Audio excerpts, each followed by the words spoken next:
Les Actes des Apôtres, chapitre 20.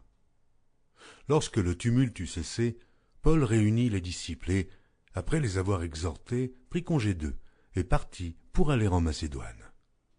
Il parcourut cette contrée en adressant aux disciples de nombreuses exhortations. Puis il se rendit en Grèce, où il séjourna 3 mois. Il était sur le point de s'embarquer pour la Syrie quand les Juifs lui dressèrent des embûches. Alors il se décida à reprendre la route de la Macédoine.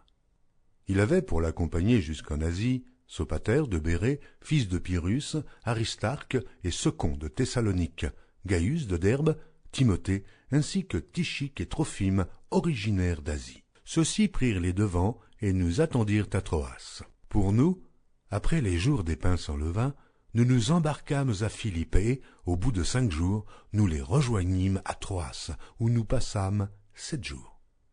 Le premier jour de la semaine, nous étions réunis pour rompre le pain. Paul, qui devait partir le lendemain, s'entretenait avec les disciples et il prolongea son discours jusqu'à minuit. Il y avait beaucoup de lampes dans la chambre haute où nous étions assemblés. Or, un jeune homme nommé Eutychus, qui était assis sur la fenêtre, s'endormit profondément pendant le long discours de Paul. Entraîné par le sommeil, il tomba du 3e étage en bas et il fut relevé mort. Mais Paul, étant descendu, se pencha sur lui et le prit dans ses bras en disant « Ne vous troublez pas, car son âme est en lui. » Quand il fut remonté, il rompit le pain et mangea, et il parla longtemps encore jusqu'au jour, après quoi il partit. Le jeune homme fut ramené vivant, et ce fut le sujet d'une grande consolation. Pour nous, nous précédâmes Paul sur le navire, et nous fîmes voile pour Assos, où nous avions convenu de le reprendre, parce qu'il devait faire la route à pied. Lorsqu'il nous eut rejoints à Assos, nous le prîmes à bord, et nous allâmes à Mytilène. De là, continuant par mer, nous arrivâmes le lendemain vis-à-vis de Chios. Le jour suivant, nous cinglâmes vers Samos, et le jour d'après, nous vîmes à Milet. Paul avait résolu de passer devant Éphèse sans s'y arrêter, afin de ne pas perdre de temps en Asie, car il se hâtait pour se trouver, si cela lui était possible, à Jérusalem le jour de la Pentecôte. Cependant, de Milet, Paul envoya chercher à Éphèse les anciens de l'Église. Lorsqu'ils furent arrivés vers lui, il leur dit « Vous savez de quelle manière, depuis le premier jour où je suis entré en Asie, je me suis sans cesse conduit avec vous, servant le Seigneur en toute humilité, avec larmes, et au milieu des épreuves que me suscitaient les embûches des Juifs. Vous savez que je n'ai rien caché de ce qui vous était utile, et que je n'ai pas craint de vous prêcher et de vous enseigner publiquement et dans les maisons, annonçant aux Juifs et aux Grecs la repentance envers Dieu et la foi en notre Seigneur Jésus-Christ. Et maintenant voici, lié par l'Esprit, je vais à Jérusalem, ne sachant pas ce qui m'y arrivera, seulement, de ville en ville, l'Esprit Saint m'avertit que des liens et des tribulations m'attendent. Mais je ne fais pour moi aucun cas de ma vie, comme si elle m'était précieuse, pourvu que j'accomplisse ma course avec joie, et le ministère que j'ai reçu du Seigneur Jésus, d'annoncer la bonne nouvelle de la grâce de Dieu. Et maintenant voici, je sais que vous ne verrez plus mon visage, vous tous, au milieu desquels j'ai passé en prêchant le royaume de Dieu. C'est pourquoi je vous déclare aujourd'hui que je suis pur du sang de vous tous, car je vous ai annoncé tout le conseil de Dieu, sans en rien cacher. Prenez donc garde à vous-même, et à tout le troupeau sur lequel le Saint-Esprit vous a établi évêque, pour paître l'Église du Seigneur, qu'il s'est acquise par son propre sang. Je sais qu'il s'introduira parmi vous après mon départ des loups cruels, qui n'épargneront pas le troupeau, et qu'il s'élèvera du milieu de vous des hommes qui enseigneront des choses pernicieuses, pour entraîner les disciples après eux. Veillez donc, vous souvenant que durant 3 années, je n'ai cessé nuit et jour d'exhorter avec larmes chacun de vous. Et maintenant, je vous recommande à Dieu et à la parole de sa grâce, à celui qui peut édifier et donner l'héritage avec tous les sanctifiés. Je n'ai désiré ni argent, ni l'or, ni les vêtements de personne.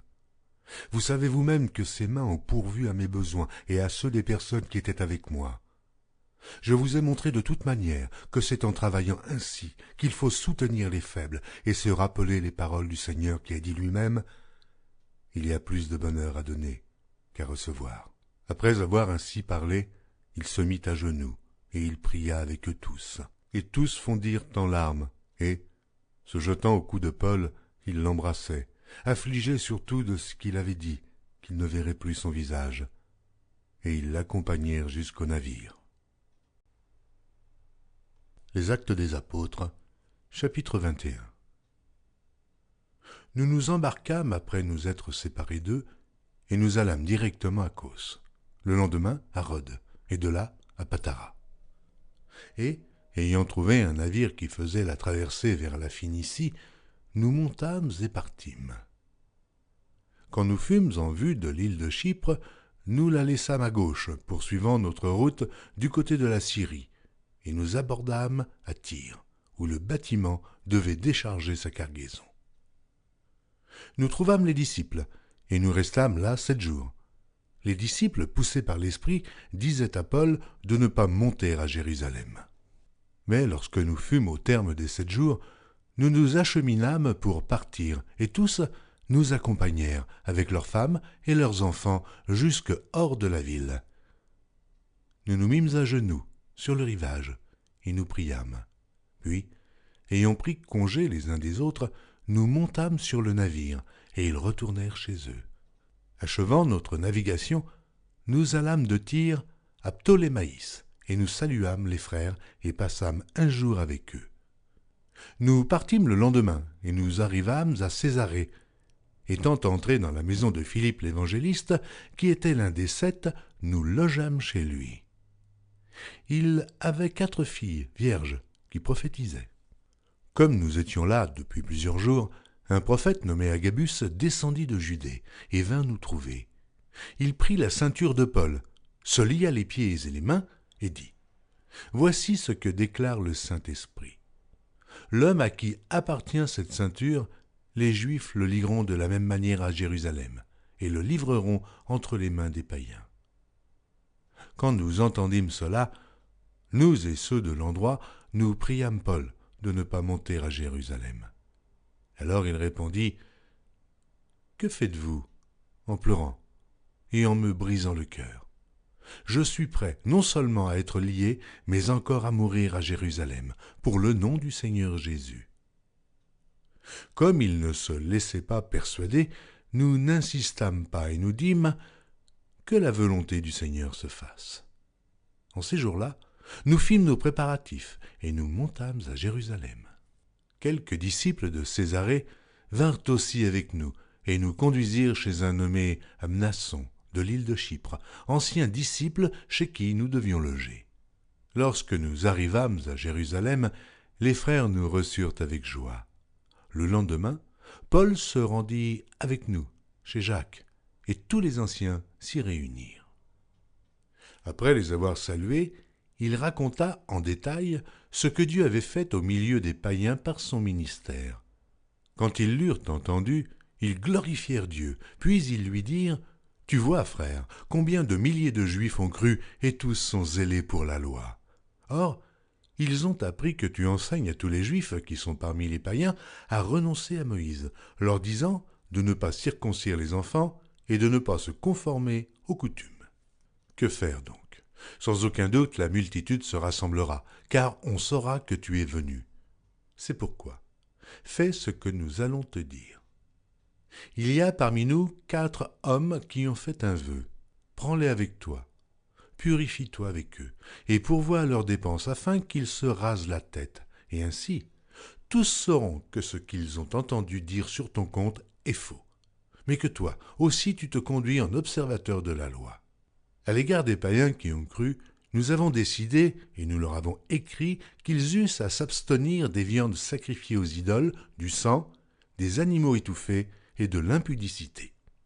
Alors Paul prit ces hommes, se purifia, et entra le lendemain dans le temple avec eux, pour annoncer à quel jour la purification serait accomplie et l'offrande présentée pour chacun d'eux. Sur la fin des 7 jours, les Juifs d'Asie ayant vu Paul dans le temple, soulevèrent toute la foule et mirent la main sur lui en criant « Homme israélite, au secours ! Voici l'homme qui prêche partout et à tout le monde contre le peuple, contre la loi et contre ce lieu. Il a même introduit des Grecs dans le temple et a profané ce saint lieu. Car ils avaient vu auparavant Trophime d'Éphèse avec lui dans la ville, et ils croyaient que Paul l'avait fait entrer dans le temple. Toute la ville fut émue, et le peuple accourut de toutes parts. Ils se saisirent de Paul et le traînèrent hors du temple, dont les portes furent aussitôt fermées. Comme ils cherchaient à le tuer, le bruit vint aux tribuns de la cohorte que tout Jérusalem était en confusion. À l'instant, il prit des soldats et des centeniers et courut à eux. Voyant le tribun et les soldats, ils cessèrent de frapper Paul. Alors le tribun s'approcha, se saisit de lui et le fit lier de 2 chaînes, puis il demanda qui il était et ce qu'il avait fait. Mais dans la foule, les uns criaient d'une manière, les autres d'une autre. Ne pouvant donc rien apprendre de certains à cause du tumulte, il ordonna de le mener dans la forteresse. Lorsque Paul fut sur les degrés, il dut être porté par les soldats à cause de la violence de la foule, car la multitude du peuple suivait en criant « Fais-le mourir !» Au moment d'être introduit dans la forteresse, Paul dit au tribun « M'est-il permis de te dire quelque chose ?» Le tribun répondit « Tu sais le grec ? Tu n'es donc pas cet Égyptien qui s'est révolté dernièrement et qui a emmené dans le désert 4000 brigands ?»« Je suis juif, reprit Paul, de Tarse, en Cilicie, citoyen d'une ville qui n'est pas sans importance. Permets-moi, je te prie, de parler au peuple. » Le tribun, le lui ayant permis, Paul, debout sur les degrés, fit signe de la main au peuple. Un profond silence s'établit, et Paul, parlant en langue hébraïque, dit. Retrouvez chaque jour sur EMCI TV une nouvelle lecture de la Bible illustrée en vidéo. Pour revoir ce programme, rendez-vous sur notre site emcitv.com.